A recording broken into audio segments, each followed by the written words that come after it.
Quero compartilhar com os irmãos esta noite um texto que está na palavra do Senhor, no livro de Esther. Esther, capítulo de número 3, versículos de 1 a 6. Esther, capítulo 3, versículos de 1 a 6. Acompanhe a leitura da palavra do Senhor. Esther, capítulo 3, versos de 1 a 6. Nos fala assim o texto sagrado. Depois destas coisas, o rei Assuero engrandeceu Amã, filho de Amedata, Agagita, e o exaltou e lhe pôs o trono acima de todos os príncipes que estavam com ele. Todos os servos do rei que estavam à porta do rei se inclinaram e se prostraram perante Amã, porque assim tinha ordenado o rei a respeito dele. Mordecai, porém, não se inclinava nem se prostrava. Então os servos do rei, que estavam à porta do rei, disseram a Mordecai: por que transgrides as ordens do rei? Sucedeu, pois, que, dizendo-lhe eles isto dia após dia, e não lhes dando ele ouvidos, o fizeram saber a Amã, para ver se as palavras de Mordecai se manteriam de pé, porque ele lhes tinha declarado que era judeu. Vendo, pois, Amã que Mordecai não se inclinava, nem se prostrava diante dele, encheu-se de furor. Porém, teve como pouco dos seus propósitos o atentar apenas contra Mordecai, porque lhe haviam declarado de que povo era Mordecai. Por isso procurou Amã destruir todos os judeus, povo de Mordecai, que havia em todo o reino de Assuero. Bendito seja o Senhor por essa porção preciosa da palavra. Vamos orar. Nosso Deus e nosso Pai, esta é a palavra que vem do Senhor. Palavra viva, palavra eficaz, palavra que nos traz assim na direção do Teu Santo Espírito compreensão das verdades que nos conduzem a Ti, Senhor. Neste momento tão especial, onde nos encontramos na Tua casa, a Igreja do Senhor, povo de Deus que veio a este local e que nos acompanham também pelas redes sociais, com o propósito, Senhor Deus, de ser alimentado, de ser edificado e de compreender a expressão da Tua verdade para a caminhada de fé. Fala ao nosso coração. Fala, Senhor, ao nosso coração. Oramos em nome do Senhor Jesus. Amém. Irmão, nós poderíamos assim citar uma série de nomes memoráveis de homens que não se prostraram diante de acusações e diante de perseguições. Homens, mulheres, servos do Senhor que permaneceram firmes diante da perseguição, da tribulação, daquilo que defendiam como verdade e muito era visto como fanáticos, lunáticos, pessoas que queriam de fato quebrar a ordem e o cenário naquela sociedade na qual eles viviam. Eu quero trazer à memória dos irmãos um destes. No século XVI, em pleno século da Reforma Protestante, um jovem inglês, muito jovem, 21 anos, William Tyndale. Este homem era mestre em artes, era professor de linguística, sabia como ninguém traduzir do grego para o inglês e do hebraico para o inglês. Conhecia, portanto, os originais da Bíblia, era um pregador da palavra, era um pastor de ovelhas, era um homem formado na Universidade de Oxford e agora professor daquela universidade também, na caminhada academicista daqueles alunos ali. Ele era amigo e simpatizante de Martim Lutero. Ele gostava, portanto, e se identificava com os ideais da Reforma Protestante. E diante disto, olhando a necessidade daquele povo no qual ele estava inserido, o povo inglês, que não tinham acesso à Bíblia, que somente a Bíblia era lida e lida de forma muito reservada pelos padres, pelos sacerdotes. O povo em si, como em toda a região na época da Reforma Protestante, não tinham acesso de forma nenhuma à Bíblia. O propósito dos reformadores era também quebrar esta barreira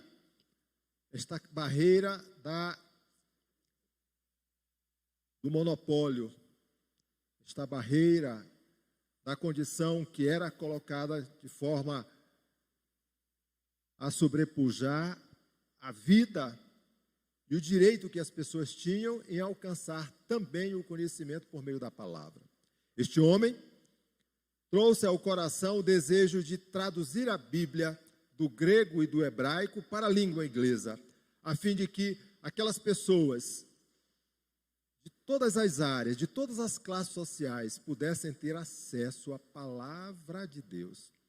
Neste período governava a Inglaterra o rei Henrique VIII, que até certo ponto se identificava, de fato, com aqueles que pregavam a palavra, mas ofuscado com a opressão forte da Igreja Católica Romana, ele mudou de ideia, mudou de conjectura, mudou de contexto e passou a cumprir necessariamente aquilo que a Igreja Católica Romana apresentava. E diante disto, perseguia aqueles que tentavam quebrar a barreira e trazer a lucidez à vida daquelas pessoas que precisavam compartilhar de verdades vindas do Senhor. William Tyndale, perseguido diante das decisões e das declarações dele, foi para a Alemanha, foi para onde estava Martim Lutero, a fim de que ali ele tivesse maior ambiente para fazer aquilo que se dispunha. E ele traduziu, meu irmão. Ele traduziu a Bíblia inicialmente do grego para o inglês, para que o seu povo, para que os ingleses, para que aquela região pudesse ler a Bíblia. Mas estava sacramentado um decreto do rei Luís Henrique VIII. E se ele fizesse isso, e estas Bíblias chegassem ao território da Inglaterra, haveria uma condenação de morte para ele. Ele não teve medo, rompendo essa barreira, e cumpriu com o seu propósito. Alcançou o propósito, traduziu a Bíblia e mandava da Alemanha em navios que navegavam para a Inglaterra, envolta em roupas hospitalares, lençóis, Bíblias, para que a população de todas as classes pudessem ter acesso. Mandou pelo menos 13.000 exemplares da Bíblia traduzida. A sentença já estava decretada. E no ano de 1536, este jovem pastor, entusiasta da Reforma Protestante do século XVI, foi morto porque já havia sido condenado, já havia uma sentença sido decretada e preso, foi executado.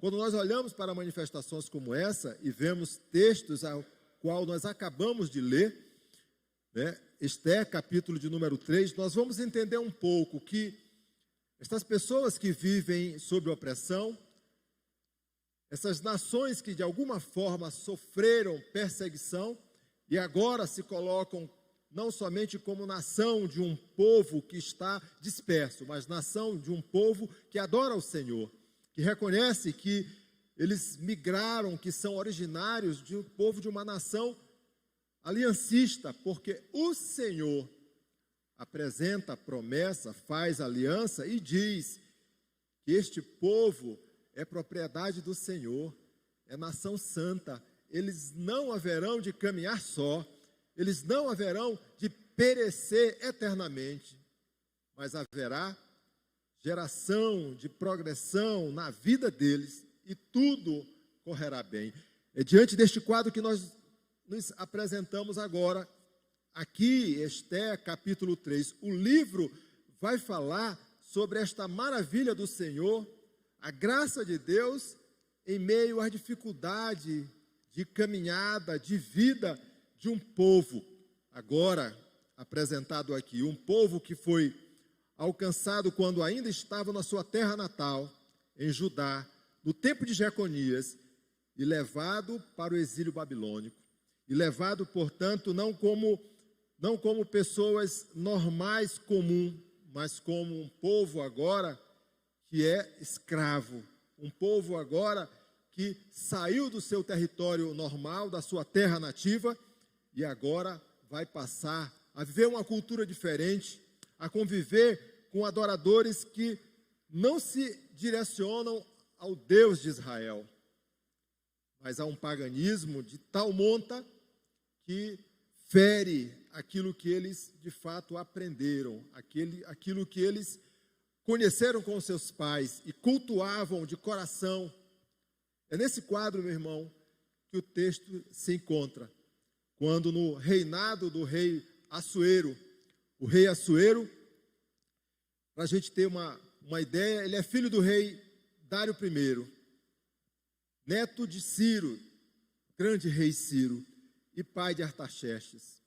Ele comanda uma região que é imensa em território, vai da Índia à Etiópia. Esse reinado é um reinado suntuoso, é um reinado rico, é um reinado que ele imprime, portanto, opressão sobre toda aquela região e tem um domínio muito forte. É nesse contexto que a rainha Esther vai se apresentar.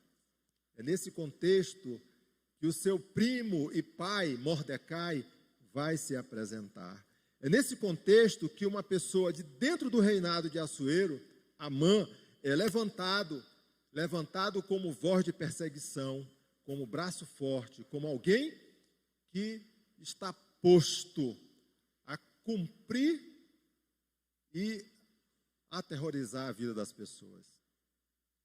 Parece que nós estamos tão longe, porque estamos mesmo, um pouco mais de 2.500 anos desse tempo aqui.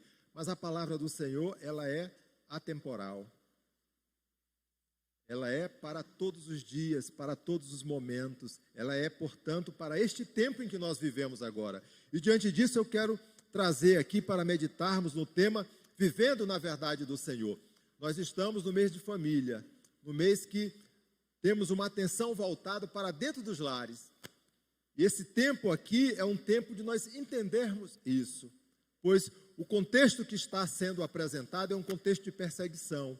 Perseguição ao povo de Deus, perseguição a uma nação do Senhor, perseguição à família que o Senhor levantou e declarou em aliança e promessa que Ele seria o nosso Deus e nós haveríamos de servi-lo a todo tempo, a todo instante, até o final das nossas vidas, para o louvor dEle, para a glória dEle, para a exaltação dEle, vivendo, portanto, na verdade do Senhor.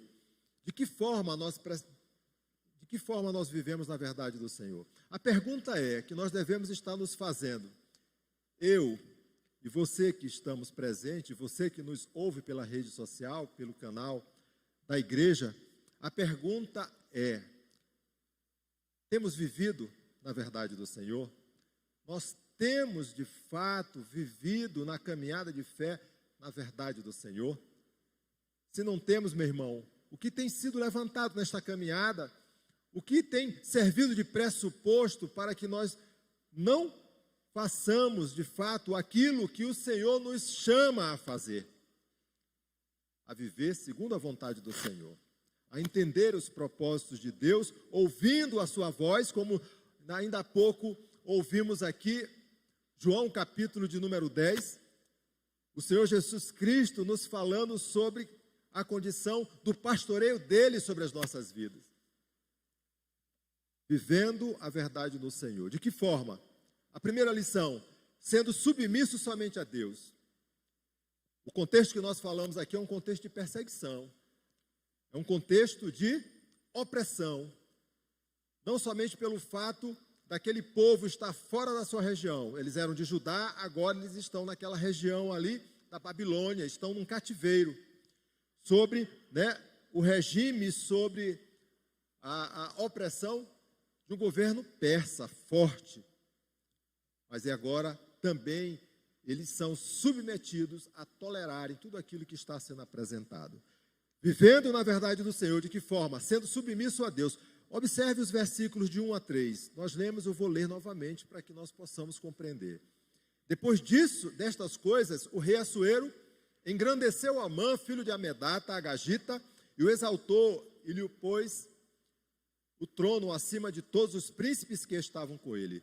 Todos os servos do rei que estavam à porta do rei se inclinavam e se prostravam perante Amã, porque assim tinha ordenado o rei a respeito dele.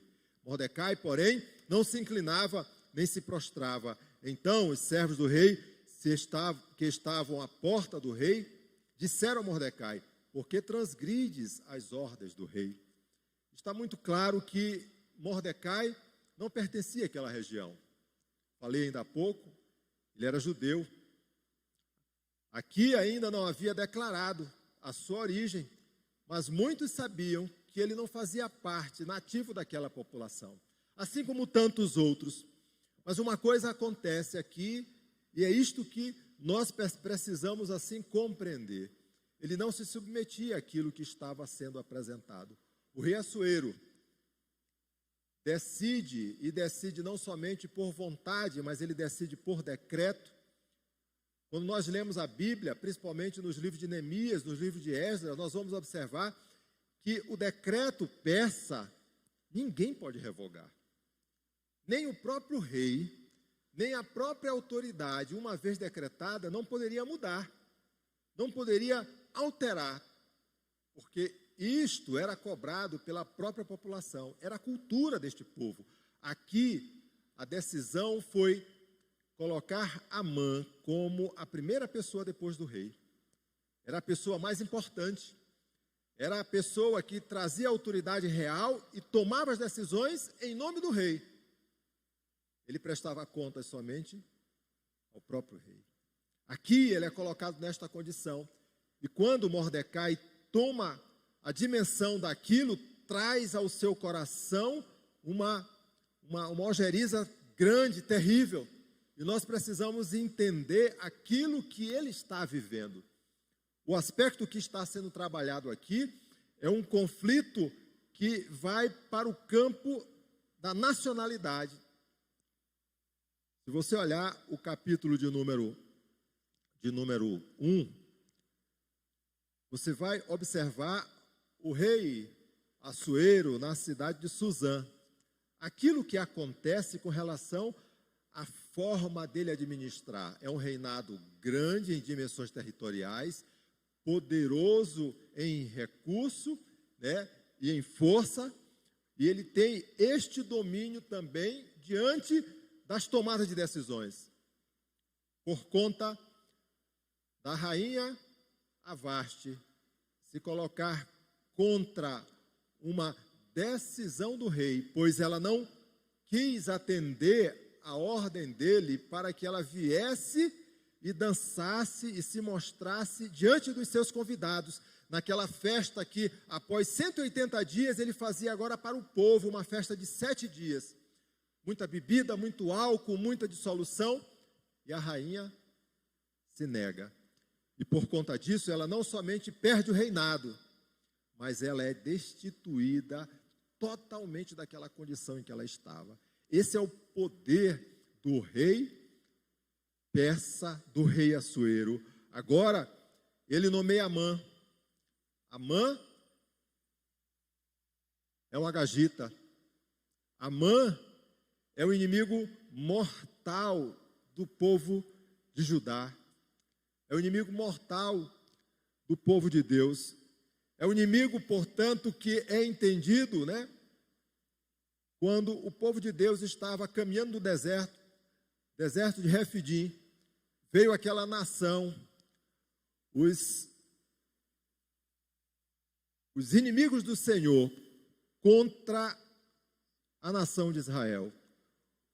O capítulo 17 de Êxodo, versículos de 8 a 16, nos traz esta convicção clara do que aconteceu e de onde vem este sentimento que permeia o coração de Mordecai a não se inclinar, a não se curvar, a não se submeter a um homem que era tido como ele, impuro, incrédulo, pagão e, sobretudo, inimigo do seu povo. Êxodo capítulo 17, versículo 14 nos fala assim: então disse o Senhor a Moisés: escreve isto para a memória num livro e repete a Josué, porque eu hei de riscar totalmente a memória de Amaleque de debaixo do céu. O versículo 16 complementa e disse: porquanto o Senhor jurou, haverá guerra contra Amaleque de geração a geração. Irmãos, fica muito claro que o contexto no qual Mordecai se recusa a se submeter, mesmo sob a autoridade do rei, mesmo sob o decreto do rei, a inclinar, a reverenciar aquela pessoa, era uma condição muito mais do que simplesmente a autoridade do Senhor sobre o servo. Era um conflito nacional, era um conflito espiritual, porque existia uma decisão do Senhor que esta nação, a nação dos amalequitas, ela seria inimigo do povo de Deus. Eles seriam perseguidos de fato, porque eu hei de riscar totalmente a memória de Amaleque de debaixo do céu. Se lembrem que em 1 Samuel, capítulo de número 15, aconteceu algo terrível na vida de Saul. Saul, rei de Israel. O profeta Samuel vai até ele, instruído pelo Senhor, e orienta a instrução de Deus para aquilo que ele haveria de fazer. A ordem era uma só: marchar contra os amalequitas e exterminar aquele povo, matar o povo, matar a todos, acabar com todo o rebanho, destruir as casas, queimar, detonar. Lembrem daquilo que o Senhor nos fala em Êxodo capítulo 17, o texto que nós acabamos de ler: porque eu hei de riscar totalmente a memória de Amaleque de debaixo do céu.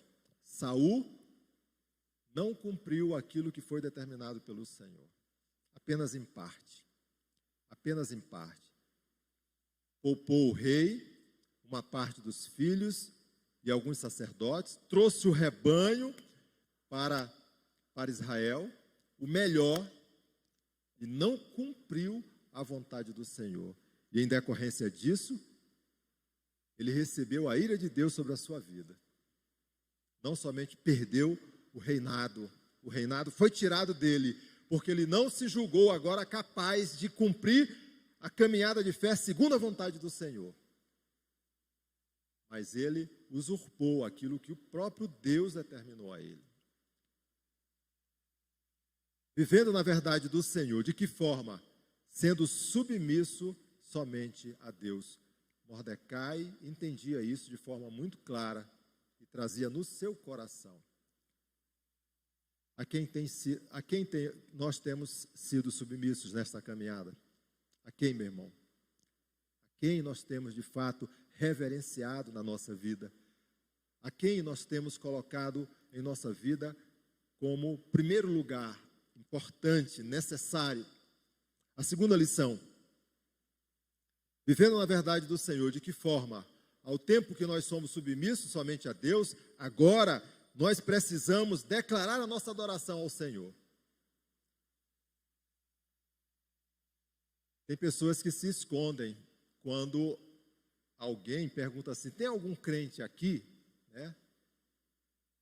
Principalmente quando estamos assim vivendo momentos de dificuldade. Eu vivi um momento desse na Universidade de Direito, lá em São Luís, Faculdade de São Luís.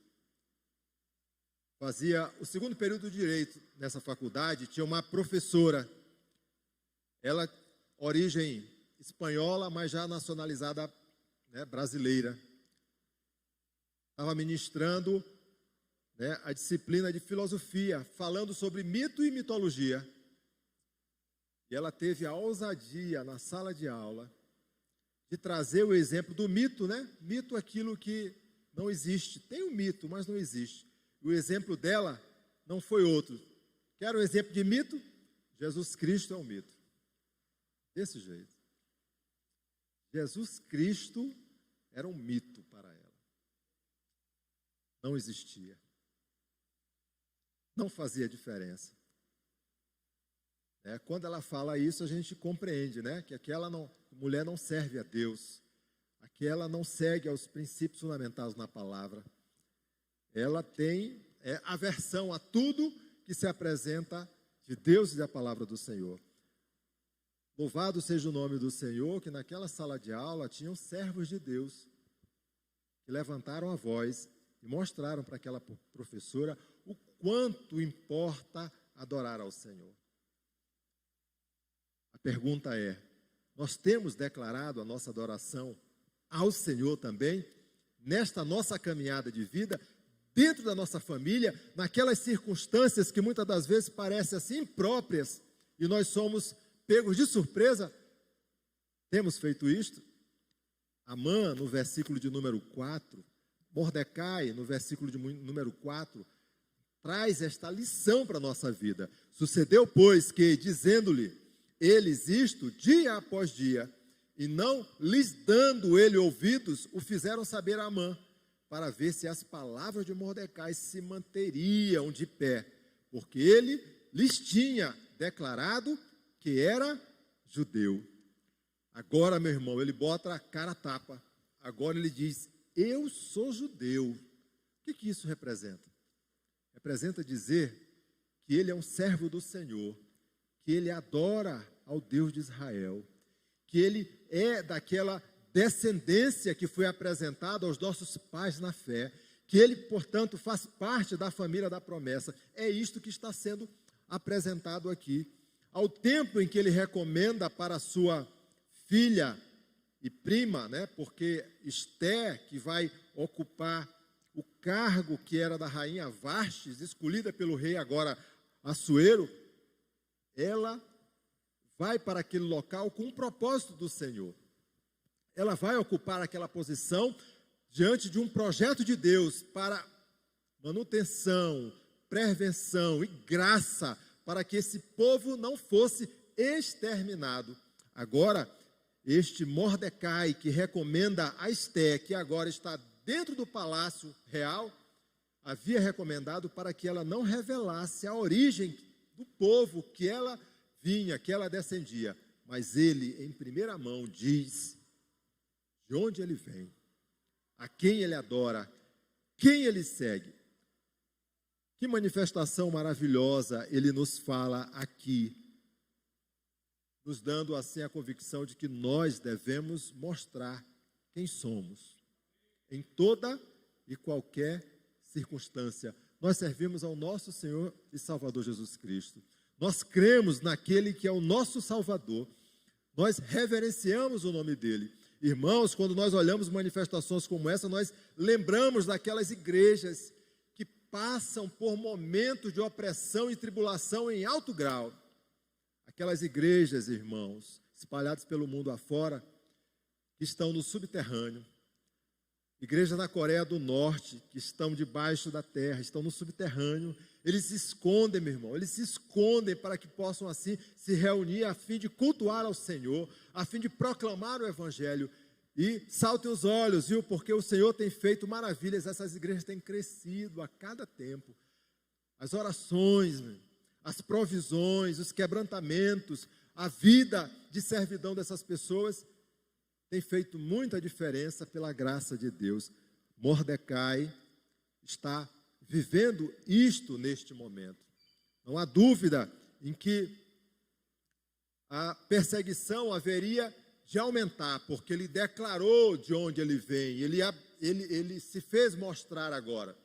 E diante disto, observando o que está acontecendo na vida daquele povo, desde a saída do cativeiro, desde a saída de Judá para o cativeiro, até este momento agora, novamente de perseguição, o reverendo Laindung, comentando este texto no seu livro A Graça de Deus em Favor dos Marginalizados e Indignos, ele nos fala assim, ele acentua que foi a desobediência, em primeiro lugar, que conduziu o povo de Deus para o exílio. Foi a desobediência também que manteve a família de Mordecai e Esté no exílio, pois em 538 a.C., o imperador Ciro emitiu um decreto permitindo que os judeus deportados retornassem para casa alguns voltaram com Zorobabel. Esdras capítulo de 1 a 2 nos fala isso, mas muitos permaneceram confortavelmente estabelecidos onde estavam, fora da terra da promessa. Nós entendemos perfeitamente que esse tempo em que Ester e Mordecai se encontram ali era um tempo que eles já tinham autorização para voltarem para a sua terra natal, mas permaneceram ficar ali. E nos passa, a memória algumas razões. Por quê? Porque era propósito de Deus. Permaneceram para que pudessem ser usados como instrumento por Deus, para que não houvesse o morticínio como haveria de acontecer, para que não houvesse, de fato, a continuação da truculência, de uma autoridade, de um comandante, de um primeiro-ministro como esse Amã que se apresenta aqui. Vivendo na verdade do Senhor, de que forma? Reconhecendo sim, declarando sim a nossa adoração ao Senhor.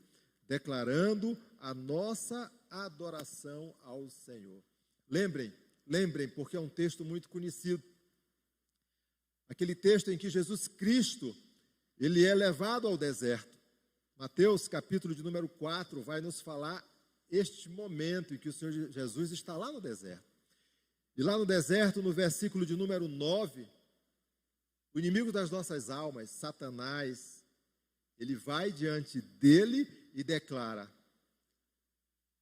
que ele deveria se prostrar diante dele e adorar. E diante disto, ele teria tudo aquilo que era necessário para nutrir a fome, para ter os benefícios, para, portanto, ter a estrutura que precisava. O Senhor responde, Mateus capítulo 4, no versículo 10. Ao Senhor, teu Deus, adorarás, e só a Ele darás culto. Só a Ele darás cultos. A quem nós temos declarado a nossa adoração. A quem nós temos declarado a nossa adoração. Terceira e última lição. Vivendo na verdade do Senhor. De que forma? Reconhecendo a maldade do inimigo. Irmãos, tem pessoas, lamentavelmente, não acordaram ainda. E acham que o pecado não existe. É bobagem. Ou, muitas vezes, que pecar é coisa normal, é coisa natural. Faz parte da caminhada de vida e todo mundo fala. E daqui a pouco você vai, abre o coração, se arrepende, aí peca novamente, aí faz a mesma coisa, e vai e volta. Como se fosse normal, se tornando assim algo banal. Nós precisamos reconhecer a maldade do inimigo. Os versículos de número 5 e 6 do texto lido nos fala assim. Vendo, pois, Amã que Mordecai não se inclinara, nem se prostrara diante dele, encheu-se de furor. Porém, teve como pouco nos seus propósitos os atentar apenas contra Mordecai, porque lhe havia declarado de que povo era Mordecai. Por isso procurou Amã destruir todos os judeus, povo de Mordecai, que havia em todo o reino de Assuero. Observe a dimensão da maldade que está sendo apresentada aqui. Observe, meu irmão, a astúcia do inimigo. O inimigo aqui, ele não está agora direcionando a força, a concentração do poder somente para Mordecai. Quando ele tem a conjectura clara de que aquele homem, aquele judeu, aquele que é servo do Senhor, ele não se submete, não aceita e de fato não faz, ele vai ao rei, ele vai à autoridade real, pois há uma decisão que ele tinha que tomar, tinha que ter a chancela do rei. E a decisão era uma só. Ele tem o desejo, como nos fala o texto aqui, de destruir todos os judeus. Não destruir apenas Mordecai, não destruir apenas um homem, mas acabar com aquela população que está espalhada na dimensão de todo o reinado do rei Assuero, para que eles não mais sobrevivam. Lembrem do texto que nós lemos, Êxodo capítulo 17, quando o Senhor, o nosso Deus, fala que exterminaria essa nação amalequita. Aqui Amã está dando a resposta diante disso. Ele quer acabar com o povo do Senhor, exterminar. Nós precisamos reconhecer que a maldade, ela existe. E se existe, meu irmão, você tem que ter estrutura para se defender. Você tem que buscar a fonte a qual você vai, de fato, ter as armas, ter a apropriação devida, buscar aquele que vai dar suporte necessário para que você continue na progressão, a fim de que nesta peleja, que a luta não é sua, é do Senhor, você saia vitorioso. Somente no Senhor, somente na direção de Deus. Amã aqui, ele tem como intento agora, de forma pessoal, destruir a todos os judeus.